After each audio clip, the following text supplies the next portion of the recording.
months later, in another terrorist operation, 72 members of our parliament and high-ranking officials, including 4 ministers and 8 deputy ministers' bodies were shattered into pieces as a result of terrorist attacks.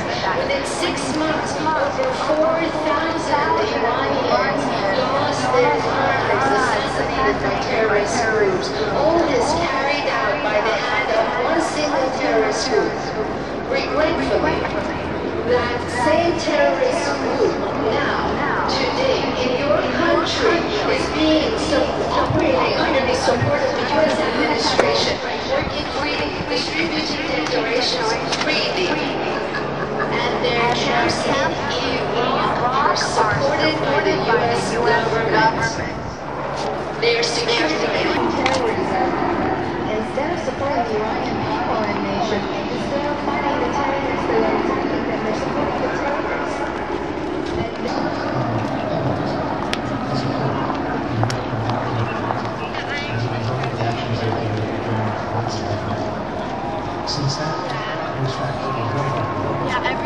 Economic woes onto the West.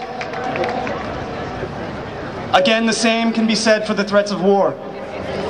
The more antagonistic the stance of the US and Israel, the more the current regime is strengthened, able to legitimize their rule through the existence of an external enemy.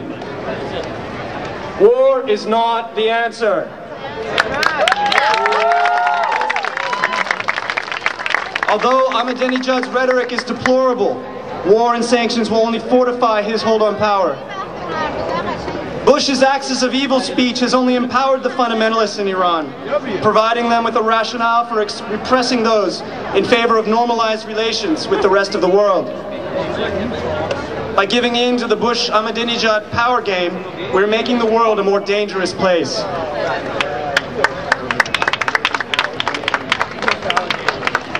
There is no doubt that the current Iranian government is abusing human rights.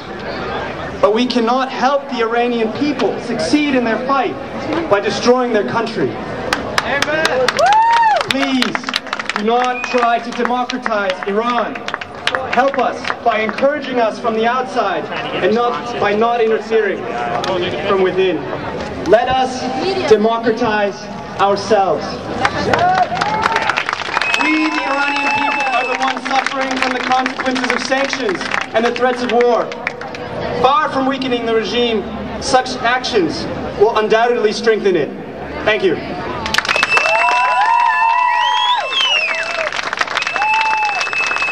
Thank you, David, and the SUPA Iranian Student Organization. Our next group that is speaking is the Columbia Queer Alliance.